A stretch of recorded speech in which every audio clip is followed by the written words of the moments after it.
ನಮಸ್ಕಾರ ಸ್ನೇಹಿತರೆ, ತಮ್ಮೆಲ್ಲರಿಗೂ ನನ್ನ ಯೂಟ್ಯೂಬ್ ಚಾನಲ್ ಪವರ್ ಪ್ಲಾಂಟ್ ಬೇಸಿಕ್ಸ್ಗೆ ಎಲ್ಲರಿಗೂ ಹಾರ್ದಿಕ ಸ್ವಾಗತವನ್ನು ಕೋರ್ತೇನೆ. ಇವತ್ತಿನ ದಿನ ನಾನು ಒಂದು ವೆರಿ ಇಂಪಾರ್ಟೆಂಟ್ ಟಾಪಿಕ್ ನೊಂದಿಗೆ ಬಂದಿದ್ದೇನೆ. ಯಾವ ಟಾಪಿಕ್ ಅಂದ್ರೆ ಡಿಯರೇಟರ್ ಟ್ಯಾಂಕ್. ಡಿಯರೇಟರ್ ಓಕೆ, ಎಲ್ರಿಗೂ ಈ ಡಯಾಗ್ರಾಮ್ ನೋಡಿದ ತಕ್ಷಣ ಗೊತ್ತಾಗ್ಬಿಡುತ್ತೆ ಡಿಯರೇಟರ್ ಅಂತ ಹೇಳಿ. ಡಿಯರೇಟರ್ ಏನ್ ವರ್ಕ್ ಮಾಡುತ್ತೆ, ಒಳಗಡೆ ಅದರ ಅರೇಂಜ್ಮೆಂಟ್ಸ್ ಏನಿರುತ್ತೆ, ಮತ್ತೆ ಅದರದ್ದು ಹೈಟ್ ಎಲಿವೇಶನ್ ನಾವು ಯಾಕೆ ಅದನ್ನ ಒಂದು ಸರ್ಟನ್ ಹೈಟ್ ಮೇಲೆ ಇಟ್ಟಿರ್ತೀವಿ ಅನ್ನೋದನ್ನ ಈ ಟಾಪಿಕ್ ನಲ್ಲಿ ನಾನು ತಮ್ಮೆಲ್ಲರಿಗೂ ತಿಳಿಸ್ಕೊಡ್ತೇನೆ. ಬನ್ನಿ ನೋಡೋಣ. ಇವಾಗ ನೋಡಿ, ಇಲ್ಲಿ ಒಂದು ಡಯಾಗ್ರಾಮ್ ಹಾಕಿದ್ದೀನಿ.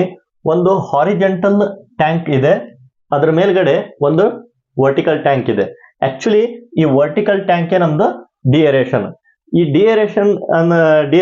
ಡಿಯರೇಟರ್ ಅಂದ್ರೆ ಏನು, ನಮ್ಮ ಫೀಡ್ ವಾಟರ್ ನಲ್ಲಿ, ಅಂದ್ರೆ ನಾವು ಬಾಯ್ಲರ್ಗೆ ಏನ್ ಫೀಡಿಂಗ್ ಮಾಡ್ತೀವಲ್ಲ ಆ ವಾಟರ್ ನಲ್ಲಿ ಡಿಸಾಲ್ವ್ಡ್ ಗ್ಯಾಸಸ್ ಇರ್ತವೆ. ತಮ್ಮೆಲ್ಲರಿಗೂ ಗೊತ್ತಿದ್ದಂಗೆ ಎಲ್ಲಾ ಡಿಸಾಲ್ವ್ಡ್ ಗ್ಯಾಸಸ್ ಇರ್ತವೆ. ಆಕ್ಸಿಜನ್ ಇರುತ್ತೆ, ಕಾರ್ಬನ್ ಡೈಆಕ್ಸೈಡ್ ಇರುತ್ತೆ. ಈ ತರದ್ದು ಎಲ್ಲಾ ಡಿಸಾಲ್ವ್ಡ್ ಗ್ಯಾಸಸ್ ಅನ್ನ ನಾವು ತೆಗೆದು ಹಾಕೋದು ವೆರಿ ನೆಸೆಸಿಟಿ ಇರುತ್ತೆ. ಸೊ ಅದನ್ನ ನಾವು ಒಂದು ಮೆಕ್ಯಾನಿಸಮ್ ಮುಖಾಂತರ ನಾವು ಅದನ್ನ ತೆಗೆದು ಹಾಕ್ತೇವೆ. ಇದರದ್ದು ಎಫಿಷಿಯನ್ಸಿ ಡಿಯರೇಟರ್ ಯೂಸ್ ಮಾಡೋದ್ರಿಂದ ನಾವು ಅಪ್ ಟು 95% ವರೆಗೂ ನಮ್ಮ ಡಿಸಾಲ್ವ್ಡ್ ಗ್ಯಾಸಸ್ ಅನ್ನ ನಾವು ಹೊರ ಹಾಕಬಹುದು.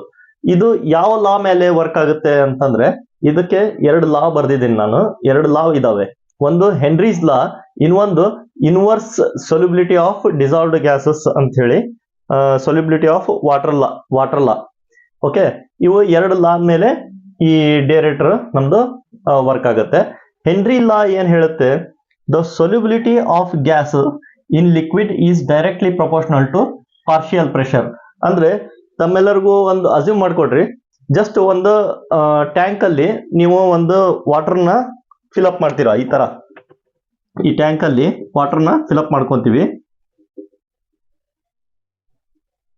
ಈ ಹೆನ್ರಿ ಲಾ ಪ್ರಕಾರ ಏನಾಗುತ್ತೆ, ಈ ಕೆಳಗಡೆ ಪೋರ್ಷನ್ ಬಂದಂಗೆಲ್ಲ ನಮ್ದು ಪ್ರೆಷರ್ ರೈಸ್ ಆಗುತ್ತೆ.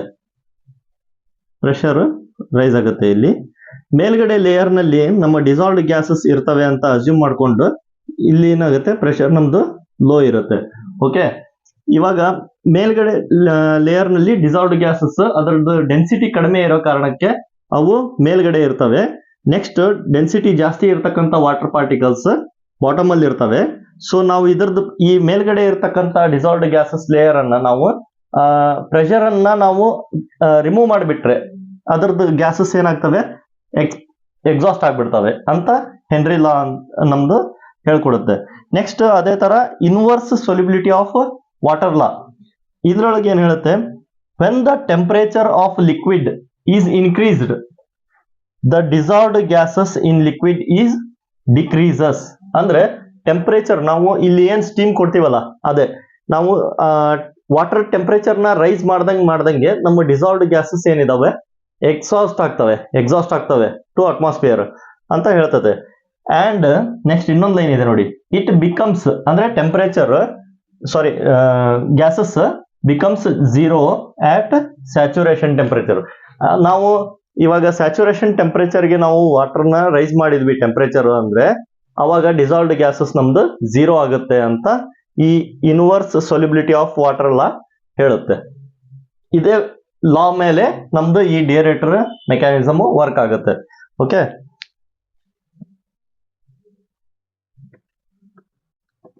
ಇಲ್ಲಿ ಒಂದು ಅರೇಂಜ್ಮೆಂಟ್ ತೋರಿಸಿದೀನಿ ನಾನು.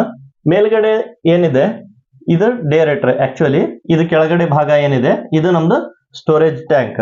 ಈ ಡಿಯರೇಟರ್ ನಲ್ಲಿ ಏನಾಗುತ್ತೆ, ನಮ್ದು ಡಿಎಂ ವಾಟರ್ ಅಥವಾ ಕಂಡೆನ್ಸೇಟ್ ಲೈನ್, ಅಂದ್ರೆ ಡಿಎಂ ವಾಟರ್ ಲೈನ್ ಅಥವಾ ಕಂಡೆನ್ಸೇಟ್ ಆಗಿ ಕಂಡೆನ್ಸರ್ ಥ್ರೂ ಬಂದಿರೋದು. ನೆಕ್ಸ್ಟ್ ಅಥವಾ ನಾವು ಪ್ರೊಸೆಸಿಂಗ್ ಕೊಟ್ಟು ರಿಟರ್ನ್ ಕಂಡೆನ್ಸೇಟ್ ಅನ್ನ ಏನ್ ತಗೊಂಡಿರ್ತೀವಿ ಆ ಲೈನ್, ಅವೆರಡು ಲೈನ್ ಬಂದು ಏನಾಗ್ತದೆ, ಇಲ್ಲಿ ಒಂದು ವಾಟರ್ ಹೆಡರ್ ಇರುತ್ತೆ. ಆ ವಾಟರ್ ಹೆಡರ್ಗೆ ನಾವು ನಾಸಲ್ ಅರೇಂಜ್ಮೆಂಟ್ ಅನ್ನ ಕೊಟ್ಟಿರ್ತೀವಿ. ಸರೌಂಡಿಂಗ್ ನಾಸಲ್ಸ್ ಇರ್ತವೆ. ಆ ನಾಸಲ್ ಅಲ್ಲಿ ಏನಾಗುತ್ತೆ, ನಮ್ದು ವಾಟರ್ ಸ್ಪ್ರೇ ಆಗುತ್ತೆ. ಅಂದ್ರೆ ಅದರದ್ದು ವಾಟರ್ ಸರ್ಫೇಸ್ ಅನ್ನ ನಾವು ಜಾಸ್ತಿ ಮಾಡ್ತೀವಿ. ವಾಟರ್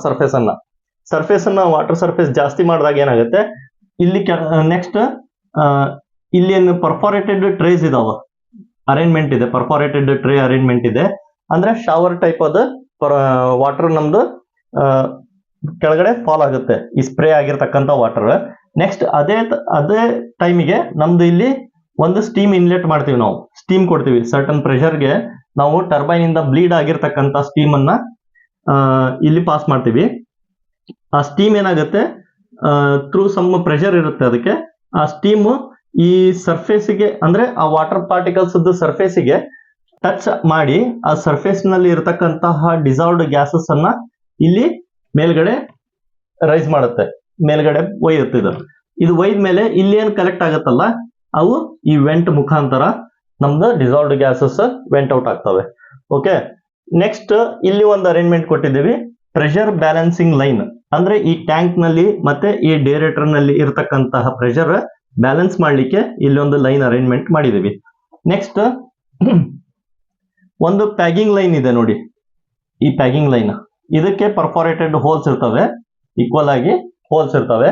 ಅಲ್ಲಿ ಏನ್ ಮಾಡ್ತೇವೆ, ಪ್ಯಾಗಿಂಗ್ ಲೈನ್ ನಾವು ಇವಾಗ ಶಟ್ ಡೌನ್ ಟೈಮ್ ಅಲ್ಲಿ ನಮ್ದು ಈ ವಾಟರ್ ಟೆಂಪರೇಚರ್ ಏನಿರುತ್ತೆ ಜಸ್ಟ್ ಅಟ್ಮಾಸ್ಫಿಯರಿಕ್ ಟೆಂಪರೇಚರ್ ಇರುತ್ತೆ, ಬಟ್ ನಾವು ಇದನ್ನ 105 ಅಥವಾ 110 ಡಿಗ್ರಿ ವರೆಗೂ ನಾವು ರೈಸ್ ಮಾಡಬೇಕಾಗುತ್ತೆ. ಯಾಕಂದ್ರೆ ಇವಾಗ ನೀವು ಈ ಲಾ ಪ್ರಕಾರ ಟೆಂಪರೇಚರ್ ನ ರೈಸ್ ಮಾಡಿದ್ರೆ ನಮ್ದು ಸೊಲ್ಯುಬಿಲಿಟಿ ಆಫ್ ಗ್ಯಾಸಸ್ ನಮ್ದು ಡಿಕ್ರೀಸ್ ಆಗುತ್ತೆ ಅಂತ ಲಾ ಹೇಳುತ್ತೆ. ಸೊ ನಾವು ಪ್ಯಾಗಿಂಗ್ ಲೈನ್ ಅನ್ನ ಚಾರ್ಜ್ ಮಾಡ್ತೀವಿ ಬಿಫೋರ್ ಪ್ಲಾಂಟ್ ಸ್ಟಾರ್ಟ್ ಆದ ತಕ್ಷಣ ಇನಿಷಿಯಲ್ ಪೊಸಿಷನ್ಗೆ. ಪ್ಯಾಗಿಂಗ್ ಲೈನ್ ಅನ್ನ ಎಲ್ಲಿಂದ ತಗೊಂತೀವಿ, ನಾವು ಬಾಯ್ಲರ್ ಔಟ್ಲೆಟ್ PRDS ಏನ್ ಕೊಡ್ತೀವಲ್ಲ, PRDS ಇಂತ್ರ ಒಂದು ಲೈನ್ ಅನ್ನ ಬ್ಲೀಡ್ ಮಾಡ್ಕೊಂಡು ಇಲ್ಲಿ ವಾಟರ್ ಟೆಂಪರೇಚರ್ ರೈಸ್ ಮಾಡ್ಲಿಕ್ಕೆ ಈ ಪ್ಯಾಗಿಂಗ್ ಲೈನ್ ಅನ್ನ ಚಾರ್ಜ್ ಮಾಡ್ತೀವಿ. ಆ ನಂತರ ನೆಕ್ಸ್ಟ್ ಇನ್ನೊಂದು ಇದೆ ನೋಡಿ, ಇಲ್ಲಿ ಓವರ್ಫ್ಲೋ ಲೈನ್. ಓವರ್ಫ್ಲೋ ಲೈನ್ ಏನಾಗುತ್ತೆ, ಈ ವಾಟರ್ ನಮ್ದು ರೈಸ್ ಆಗ್ತಾ ಹೋಯ್ತು ಅಂತ ಅನ್ಕೊಳ್ಳಿ, ವಾಟರ್ ಸ್ಟೋರೇಜ್ ಟ್ಯಾಂಕ್ ನಾವು ಮಿನಿಮಮ್ ರನ್ನಿಂಗ್ ಕಂಡೀಷನ್ ಅಲ್ಲಿ 60-70% ಅನ್ನ ನಾವು ಮೇಂಟೈನ್ ಮಾಡಬೇಕು. ಅದಕ್ಕಿಂತ ಜಾಸ್ತಿ ಏನಾದ್ರು ನಾವು ವಾಟರ್ ನ ರೈಸ್ ಮಾಡ್ತಾ ಹೋದ್ರೆ ಅದೇನಾಗುತ್ತೆ, ಈ ಡೇರೇಟರ್ ನ ಡೌನ್ ಕಮರ್ ಇದು ಈ ಡೌನ್ ಕಮರ್ ಥ್ರೂ ನಮ್ದು ವಾಟರ್ ಇಲ್ಲಿ ಕಂಪ್ಲೀಟ್ಲಿ ಫಿಲ್ಅಪ್ ಆಗ್ತಾ ಬರ್ತದೆ. ಅವಾಗ ಏನಾಗುತ್ತೆ, ನಮ್ದು ಸ್ಟೀಮ್ ನಲ್ಲಿ ನಮ್ಮ ವಾಟರ್ ನಲ್ಲಿ ಇರ್ತಕ್ಕಂತಹ ಡಿಸಾಲ್ವ್ಡ್ ಗ್ಯಾಸಸ್ ಎಕ್ಸಾಸ್ಟ್ ಆಗೋದನ್ನ ಅದು ಡಿಕ್ರೀಸ್ ಮಾಡುತ್ತೆ, ಅದರ ಕೆಪಾಸಿಟಿ ಡಿಕ್ರೀಸ್ ಮಾಡುತ್ತೆ. ಸೊ ದಟ್ ನಾವು ಆ ಪ್ರಾಬ್ಲಮ್ ಸಾಲ್ವ್ ಆಗ್ಲಿಕ್ಕೆ, ಆ ಪ್ರಾಬ್ಲಮ್ ಅನ್ನ ನಾವು ಮಿನಿಮೈಸ್ ಮಾಡ್ಲಿಕ್ಕೆ ಇಲ್ಲಿ ಒಂದು ಅರೇಂಜ್ಮೆಂಟ್ ಕೊಟ್ಟಿದ್ವಿ, ಓವರ್ಫ್ಲೋ ಲೈನ್. ಈ ಓವರ್ಫ್ಲೋ ಲೈನ್ ಏನಾಗುತ್ತೆ, ಒಂದು ಸರ್ಟನ್ ಲೆವೆಲ್ ಬಂದ್ರೆ ಅಂದ್ರೆ 90-95 ಲೆವೆಲ್ಗೆ ಇದನ್ನ ನಾವು ಓವರ್ಫ್ಲೋ ಲೈನ್ ಇಟ್ಟಿರ್ತೀವಿ. ಅದು 95 ಲೆವೆಲ್ಗೆ ಬಂದ ತಕ್ಷಣ ಅದು ವಾಟರ್ ಇದ್ರೊಳಗಿಂದ ಸರ್ಕ್ಯುಲೇಟ್ ಆಗಿ ಇಲ್ಲಿ ಒಂದು ನಾವು ಕಂಟ್ರೋಲ್ ವಾಲ್ ಇಟ್ಟಿರ್ತೀವಿ. ಈ ಕಂಟ್ರೋಲ್ ವಾಲ್ ಪೊಸಿಷನ್ ಓಪನ್ ಇಟ್ಟಿರ್ತೀವಿ ಯಾವಾಗಲೂ, ಅಂದ್ರೆ ರನ್ನಿಂಗ್ ಟೈಮ್ ಅಲ್ಲಿ. ಅವಾಗ ಏನಾಗುತ್ತೆ, ಈ ವಾಟರ್ ನಮ್ದು ಔಟ್ ಆಗುತ್ತೆ. ನೆಕ್ಸ್ಟ್ ಇಲ್ಲಿ ಒಂದು ಲೈನ್ ಅರೇಂಜ್ಮೆಂಟ್ ಇದೆ ನೋಡಿ, ಈ ಲೈನ್ಗೂ ಸೇಮ್ ಪರ್ಫೋರೇಟೆಡ್ ಹೋಲ್ಸ್ ಇರ್ತವೆ. ಈ ಲೈನ್ ಇಂತ್ರ ನಮ್ದು ಇದ್ರೊಳಗಡೆ ಇರ್ತಕ್ಕಂತ ಅಂದ್ರೆ ಡಿಯರೇಷನ್ ಆಗಿ ಇಲ್ಲಿ ಸ್ಟೋರ್ ಆಗಿರ್ತಕ್ಕಂತ ವಾಟರ್ ನಾವು ಫೀಡ್ ವಾಟರ್ಗೆ ಅಂತ ಹೇಳಿ ಫೀಡ್ ಪಂಪಿಗೆ ತಗೊಂತೀವಿ. ನೆಕ್ಸ್ಟ್ ಒಂದು ಡ್ರೈನ್ ಅರೇಂಜ್ಮೆಂಟ್ ಇದೆ. ಈ ಟ್ಯಾಂಕ್ ಅನ್ನ ನಾವು ಕ್ಲೀನಿಂಗ್ ಮಾಡ್ಲಿಕ್ಕೆ ಅಥವಾ ಇನ್ನು ವಾಟರ್ ಖಾಲಿ ಮಾಡ್ಬೇಕು ಅಂದಾಗ ನಾವು ಈ ಡ್ರೈನ್ ಅನ್ನ ಯೂಟಿಲೈಸ್ ಮಾಡ್ಕೊಂತೀವಿ. ನೆಕ್ಸ್ಟ್ ಇಲ್ಲಿ ಗೇಜ್ ಗ್ಲಾಸ್ ಕೊಟ್ಟಿದ್ದೀವಿ. ಗೇಜ್ ಗ್ಲಾಸ್ ನಲ್ಲಿ ನಾವು ಇದರದ್ದು ಲೆವೆಲ್ ಎಷ್ಟಿದೆ ಅಂತ ನಾವು ಮಾರ್ಕ್ ಮಾಡ್ಕೋಬಹುದು, ಅಥವಾ ನಮ್ದು ಟ್ರಾನ್ಸ್ಮಿಟರ್ ಲೆವೆಲ್ ಇರ್ತವೆ, DCS ಥ್ರೂ ನಾವು ಲೆವೆಲ್ ಟ್ರಾನ್ಸ್ಮಿಟರ್ ಕನೆಕ್ಟ್ ಮಾಡ್ಕೊಂಡು ಅಲ್ಲೂ ನೋಡಬಹುದು. ನೆಕ್ಸ್ಟ್ ಇಲ್ಲಿ ಎರಡು ಲೈನ್ ಬಂದಿದಾವೆ, ಒಂದು ರೀಸರ್ಕ್ಯುಲೇಷನ್ ಲೈನ್, ನೆಕ್ಸ್ಟ್ ಇನ್ನೊಂದು ಬ್ಯಾಲೆನ್ಸಿಂಗ್ ಲೀಕ್ ಆಫ್ ಲೈನ್. ಅಂದ್ರೆ ಇವೆರಡು ಫೀಡ್ ಪಂಪ್ ಇಂತ್ರನೂ ಬಂದಿರ್ತಾವೆ. ರೀಸರ್ಕ್ಯುಲೇಷನ್ ಲೈನ್ ಅಂದ್ರೆ ಇವಾಗ ನಮ್ದು ಫೀಡ್ ಪಂಪ್ ಬಾಯ್ಲರ್ಗೆ ಎಷ್ಟು ನಮ್ದು ನೆಸೆಸಿಟಿ ವಾಟರ್ ಇದೆ ಡ್ರಮ್ ಲೆವೆಲ್ಗೆ, ಆ ನೆಸೆಸಿಟಿ ವಾಟರ್ಗಿಂತ ಜಾಸ್ತಿ ಏನ್ ಆಗುತ್ತಲ್ಲ ಅದು ರೀಸರ್ಕ್ಯುಲೇಷನ್ ಲೈನ್ ಇಂತ್ರ ಬಂದು ನಮ್ಮ ಡೇರೇಟರ್ಗೆ ಬರುತ್ತೆ. ನೆಕ್ಸ್ಟ್ ಬ್ಯಾಲೆನ್ಸಿಂಗ್ ಡಿಸ್ಕ್ ಅಂತ ಒಂದು ಫೀಡ್ ಪಂಪ್ ಅಲ್ಲಿ ಇರುತ್ತೆ. ಆ ಬ್ಯಾಲೆನ್ಸಿಂಗ್ ಡಿಸ್ಕ್ ಅಂತ ಲೀಕ್ ಆಫ್ ಏನಾಗತ್ತಲ್ಲ ಆ ವಾಟರ್ ಕೂಡ ಇಲ್ಲಿ ಡೇರೇಟರ್ಗೆ ಟ್ಯಾಂಕಿಗೆ ಬಂದು ತಲುಪುತ್ತೆ. ಇವಾಗ ಈ ಡೇರೇಟರ್ ನ ನಾವು ಒಂದು ಸರ್ಟನ್ ಹೈಟ್ ಅಲ್ಲಿ ಇಟ್ಟಿರ್ತೀವಿ, ಒಂದು 10 ಮೀಟರ್ ಅಥವಾ 12 ಮೀಟರ್ ಹೈಟ್ ನಲ್ಲಿ ನಾವು ಈ ಡೇರೇಟರ್ ನ ಇಟ್ಟಿರ್ತೀವಿ. ಇವಾಗ ಅದು ಯಾಕೆ ಇಡ್ತೀವಿ ಎಲಿವೇಶನ್ ಅಷ್ಟೊಂದು ಹೈಟ್ ಮೇಲೆ ಅಂತಂದ್ರೆ, ನಮ್ದು ಸಕ್ಷನ್ ಫೀಡ್ ಪಂಪಿಗೆ ಏನ್ ಸಕ್ಷನ್ ಬೇಕಾಗಿರುತ್ತಲ್ಲ ಆ ಸಕ್ಷನ್ ನಾವು ಪಡ್ಕೊಳ್ಳಕ್ಕೆ ಇವಾಗ 10 ಮೀಟರ್ ಹೈಟ್ ಅಂತಂದ್ರೆ ನಾವು 1 kg/cm² ಅಂತ ಇದು ನಮಗೆ ಸಕ್ಷನ್ ಬಿಲ್ಡ್ ಮಾಡುತ್ತೆ ಈ ಹೈಟ್ಗೆ 10 ಮೀಟರ್ಗೆ. ನೆಕ್ಸ್ಟ್ ಅಸ್ಯೂಮ್ ಮಾಡ್ರಿ ಈ ಟ್ಯಾಂಕ್ ಅಲ್ಲಿ ನಾವು ಸಪೋಸ್ 2 kg/cm² ಪ್ರೆಷರ್ ಇತ್ತು ಅಂತ ಅನ್ಕೊಳ್ಳಿ. 2 kg/cm² ಪ್ರೆಷರ್ ಪ್ಲಸ್ 10 ಮೀಟರ್ಗೆ 1 kg ಇರ್ತಕ್ಕಂಥದ್ದು. 2 kg ಪ್ಲಸ್ 1 kg ಇತ್ತು ಅಂತ ಅಂದ್ರೆ ಎಷ್ಟಾಯ್ತು 3 kg ಪರ್ ಸೆಂಟಿಮೀಟರ್ ಸ್ಕ್ವೇರ್ ನ ನಾವು BFP ಸಕ್ಷನ್ಗೆ ಯೂಸ್ ಮಾಡ್ತೀವಿ. ಸಕ್ಷನ್ಗೆ BFP ಸಕ್ಷನ್ಗೆ ಇಷ್ಟು ನಮ್ದು ಪ್ರೆಷರ್ ಸಿಗುತ್ತೆ. ಈ ತರ ಈ ಪ್ರೆಷರ್ ನಮ್ದು ವೇರಿ ಆಗ್ತಿರ್ತದೆ. ನೀವು ಎಲ್ಲರೂ DCS ನಲ್ಲಿ ನೋಡಿರ್ತೀರ. ಇವಾಗ ಈ ಪ್ರೆಷರ್ ವೇರಿ ಆಗ್ತಾ ಇರ್ತದೆ. BFP feed pump suction pressure ಯಾಕೆ ವೇರಿ ಆಗುತ್ತೆ ಅಂದ್ರೆ ಮೇನ್ ಕಾನ್ಸೆಪ್ಟ್ ಇದ್ರ ಮೇಲೆನೆ. ಎಲಿವೇಶನ್ ಫಿಕ್ಸ್ಡ್ ಇರುತ್ತೆ ನಮ್ದು 10 ಮೀಟರ್ ಹೈಟ್ ಮೇಲೆ ಅಥವಾ 12 ಮೀಟರ್ ಹೈಟ್ ಮೇಲೆ ಇದ್ದಾಗ ನಮ್ದು ಏನಾಗುತ್ತೆ 10 ಮೀಟರ್ಗೆ 1 kg ಸೆಂಟಿಮೀಟರ್ ಸ್ಕ್ವೇರ್ ಬರುತ್ತೆ, 1 kg ಪರ್ ಸೆಂಟಿಮೀಟರ್ ಸ್ಕ್ವೇರ್. ಆ ಎಲಿವೇಶನ್ ಫಿಕ್ಸ್ ಇರುತ್ತೆ.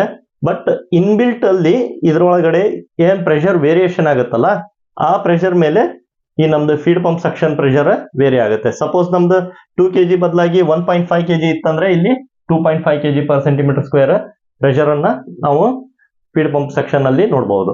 ಓಕೆ, ಇವಾಗ ನಿಮ್ಗೆ ಇದು ಎಲಿವೇಶನ್ ಬಗ್ಗೆನೂ ಗೊತ್ತಾಯ್ತು, ಮತ್ತೆ ಡೇರೇಟರ್ದು ಮೆಕ್ಯಾನಿಸಮ್ ಬಗ್ಗೆನೂ ಗೊತ್ತಾಯ್ತು. ಇಲ್ಲಿಗೆ ನನ್ನ ಈ ಡೇರೇಟರ್ ಬಗ್ಗೆ ತಮ್ಗೆಲ್ಲ ಅರ್ಥ ಆಯ್ತು ಅಂತ ಅನ್ಕೊಂತೀನಿ. ಎಲ್ರಿಗೂ ಧನ್ಯವಾದಗಳು.